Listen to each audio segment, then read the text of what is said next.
Hello everyone. इस lecture में हम आपको स्ट्रक्चर के मेंबर्स को पॉइंटर के द्वारा एक्सेस करना और सेल्फ रेफरेंसिंग स्ट्रक्चर के बारे में बताएंगे। इस लेक्चर में जो टॉपिक कवर है वो एक्सेसिंग स्ट्रक्चर यूजिंग पॉइंटर और सेल्फ रेफरेंसिंग स्ट्रक्चर हैं। तो पहले ये जान लीजिए कि स्ट्रक्चर के मेंबर को पॉइंटर के थ्रू कैसे एक्सेस करेंगे। जब भी आप कोई स्ट्रक्चर डिक्लेयर करते हो और फिर उस टाइप का जब भी आप कोई स्ट्रक्चर डिफाइन करते हो और उस टाइप का फिर वेरिएबल बनाते हो, तो जो स्ट्रक्चर वेरिएबल होता है उसमें स्ट्रक्चर डिफिनेशन में जितने मेंबर होते हैं सब अपीयर हो जाते हैं। जैसे आपने स्ट्रक्चर में 3 मेंबर लिस्ट किए हैं तो स्ट्रक्चर वेरिएबल में तीनों मेंबर अपीयर हो जाएंगे। अब क्वेश्चन ये है कि उन तीनों मेंबर को आप कैसे एक्सेस करते हैं। अगर वेरिएबल के थ्रू करते हैं तो वेरिएबल नेम और डॉट मेंबर नेम करते हैं, लेकिन हमको पॉइंटर के थ्रू करना है। पॉइंटर के थ्रू करना है तो हम पॉइंटर का नाम, एरो ऑपरेटर और मेंबर का नाम लिखेंगे। जैसा कि सिंटैक्स में आप देख सकते हैं, pointer name, arrow operator and member name. Arrow operator आपका minus sign followed by greater than sign होता है, यानी माइनस साइन लगा के ग्रेटर देन का साइन लगाएंगे तो एरो ऑपरेटर बन जाएगा। एग्जाम्पल के लिए आप एक स्ट्रक्चर बनाइए, स्ट्रक्ट स्टूडेंट, उसमें INT रोल एक मेंबर डालिए, एक मेंबर INT एज डालिए। फिर आप एक प्रोग्राम बनाइए। हमने मेन बनाया, स्ट्रक्ट स्टूडेंट S1 लिखा, तो S1 नाम का एक वेरिएबल बन जाएगा स्टूडेंट टाइप का। इसमें रोल और एज दोनों मेंबर अपीयर हो जाएंगे। फिर हमने लिखा struct student star P, P नाम का एक पॉइंटर बनेगा स्ट्रक्ट स्टूडेंट टाइप का, जो कि 2 बाइट का होगा। ये स्ट्रक्ट स्टूडेंट टाइप का पॉइंटर बन गया। फिर हमने लिखा P बराबर एड्रेस ऑफ S1, तो P में S1 का एड्रेस मान लेते हैं कि S1 हमारा बाइट नंबर 120 पे बना, तो जब ये बाइट नंबर 120 पे बना तो 120 हमारा कहाँ चला गया, P में चला गया। By writing P is equal to address of S1, हमने एड्रेस ऑफ S1 P में असाइन कर दिया। फिर हमने लिखा P arrow roll, P arrow roll मतलब P का रोल वाला पार्ट, P में जो P पॉइंटर में जो एड्रेस है उस एड्रेस से पॉइंट होने वाले स्ट्रक्चर के रोल नंबर वाले पार्ट में क्या चला गया, 125। हमने लिखा P एरो रोल बराबर 125, तो P में जो एड्रेस है उस एड्रेस वाली मेमोरी के रोल वाले पार्ट में 125 चला गया। फिर हमने लिखा P एरो एज बराबर 19, तो P के एज वाले पार्ट में 19 चला गया। फिर हमने इसको प्रिंट करा लिया, प्रिंट है percent D P arrow roll P arrow age, तो पहला वाला परसेंट डी के करस्पॉन्डिंग P का रोल नंबर प्रिंट होगा और दूसरा वाला परसेंट डी करस्पॉन्डिंग P का एज प्रिंट होगा, यानी कि 125 और 19 प्रिंट हो जाएगा। अब देखिए सेल्फ रेफरेंसिंग स्ट्रक्चर क्या होते हैं।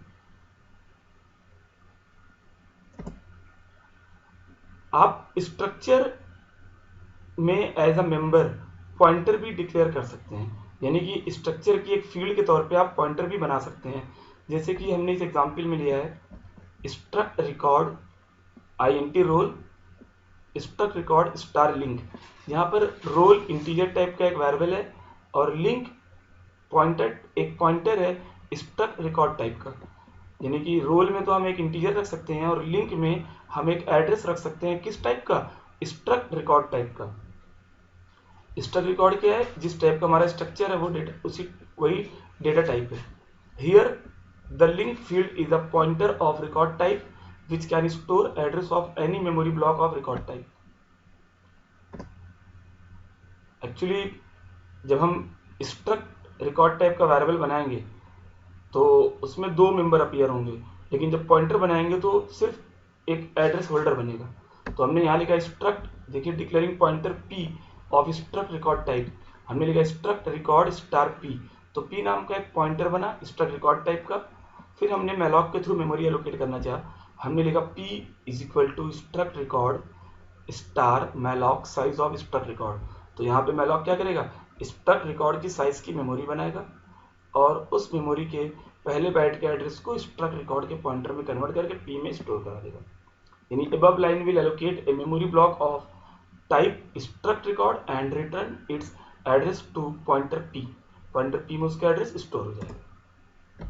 अब देखिए कुछ ऐसा बना होगा मेमोरी में, एक रोल नाम का एक रिकॉर्ड टाइप का मेमोरी ब्लॉक बना है जिसमें एक रोल नाम का मेंबर है, एक लिंक नाम का मेंबर है और उसका जो एड्रेस है मान लीजिए 120 पे बना है तो 120 P में असाइन हो गया। अब हमने यहाँ पे देखिए लिखा हुआ है पी एरो रोल बराबर 125, तो पी वाली मेमोरी के रोल वाले पार्ट में क्या चला जाएगा 125।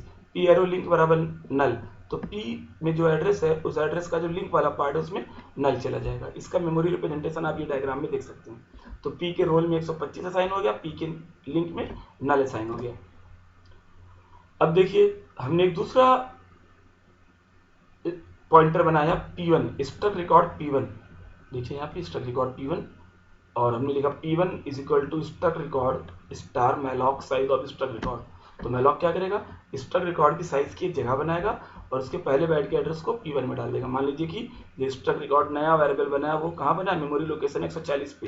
तो 140 का जो इस वाली मेमोरी का जो एड्रेस है वो P1 में चला जाएगा, यानी P1 में 140 आ जाएगा। हमने मान लिया कि जो नया मेमोरी एलोकेट हुआ है ये एरिया, ये बाइट नंबर 140 पे बना है, तो P1 में 140 आ जाएगा। अब above line will allocate a memory block of type stuck record and return its address to pointer P1। यानी P1 एक मेमोरी ब्लॉक को पॉइंट कर रहा है जो रिकॉर्ड टाइप का है, उसमें दो फील्ड है, रोल है और लिंक है। अब हम उसमें भी वैल्यू कुछ असाइन कर दें। हमने लिखा P1 arrow roll is equal to 126, P1 arrow link is equal to null. अब देखिए P1 यहाँ पर देखिए P1 का जो रोल वाला पार्ट है उसमें 126 चला गया और P1 का जो लिंक वाला पार्ट है उसमें नल चला गया, यानी कि 140 वाली मेमोरी के रोल में 126 और लिंक वाले फील्ड में नल चला गया। अब हमने लिखा P का लिंक बराबर P1, यानी कि मैंने P के लिंक में, यानी जो पहले वाली मेमोरी है उसके लिंक में क्या डाल दिया P1, यानी कि पहले वाली P1 वाली मेमोरी के लिंक वाले पार्ट में, P वाली मेमोरी के लिंक वाले पार्ट में P1 का एड्रेस आ गया। ठीक है, यानी कि पहला वाला जो मेमोरी ब्लॉक है वो दूसरे वाले मेमोरी ब्लॉक को रेफर कर रहा है। इसमें एक्चुअली हम लोग एक ऐसे रिकॉर्ड कीपिंग स्ट्रक्चर को पढ़ना चाहते हैं जिसमें हर एक रिकॉर्ड अगले वाले रिकॉर्ड का एड्रेस स्टोर करेगा। ठीक है, मतलब जैसे पहला रिकॉर्ड है वो दूसरे रिकॉर्ड का एड्रेस होल्ड करेगा और दूसरा रिकॉर्ड तीसरे रिकॉर्ड का, तीसरा रिकॉर्ड चौथे रिकॉर्ड का। यहाँ पर आप देख सकते हैं कि मेरा जो पहला रिकॉर्ड है रोल नंबर 125, उसके पास क्या है, दूसरे वाले रिकॉर्ड यानी 126 वाले का मेमोरी एड्रेस। इसी प्रकार अगर कोई तीसरा रिकॉर्ड होता तो उसका एड्रेस दूसरे वाले में होता, यानी 126 वाले के लिंक वाले पार्ट में होता। तो इस तरह से मेमोरी में डेटा को अरेंज करते हुए जो हम लिस्ट बनाते हैं उसको हम लोग लिंक लिस्ट या सेल्फ रेफरेंसिंग स्ट्रक्चर कहते हैं, क्योंकि हर एक मेमोरी, हर एक रिकॉर्ड अपने अगले वाले रिकॉर्ड का एड्रेस स्टोर करेगा। यानी P के लिंक में क्या है, P1 है, अब हो सकता है P1 के लिंक में P2 डाल दें हम। ठीक है, this way we can create a list of roll numbers of students in memory. Each record contains the address of its immediate next record and the last record contains a null in its link field। भाई पहला record, अगर मान लीजिए 5 record है तो पहला वाला record के लिंक में दूसरे वाले का एड्रेस होगा, दूसरे वाले रिकॉर्ड के लिंक में तीसरे वाले का एड्रेस होगा, तीसरे वाले के लिंक में चौथे वाले का एड्रेस होगा, चौथे वाले के लिंक में पांचवें वाले का एड्रेस होगा और पांचवें वाले के बाद कुछ नहीं, इसलिए पांचवें वाले के लिंक में नल रहेगा, यानी लास्ट रिकॉर्ड के लिंक पार्ट में नल रहेगा। And such a list is known as link list and this is how we can create dynamic list in which memory is allocated when the program is running. और इस प्रकार से हम लोग link list बना के उसमें मेमोरी तब एलोकेट कर सकते हैं जब प्रोग्राम रन कर रहा हो। तो इसके थ्रू हम लोग इतनी बड़ी लिस्ट बना सकते हैं जितनी मेरे पास रैम अवेलेबल है। पहले से कोई एरे का साइज रिस्ट्रिक्टेड नहीं है कि आपने 5 या 10 या 20 का एरे बना लिया तो जितना बड़ा एरे उतने एलिमेंट रखो, ऐसा नहीं है। आप जब तक मेमोरी अवेलेबल है तब तक मैलॉक के थ्रू मेमोरी एलोकेट करके उसमें डेटा रख के उसको उसके प्रीवियस वाले से लिंक करते चले जाओगे। इस लेक्चर में इतना ही रखेंगे। Thank you.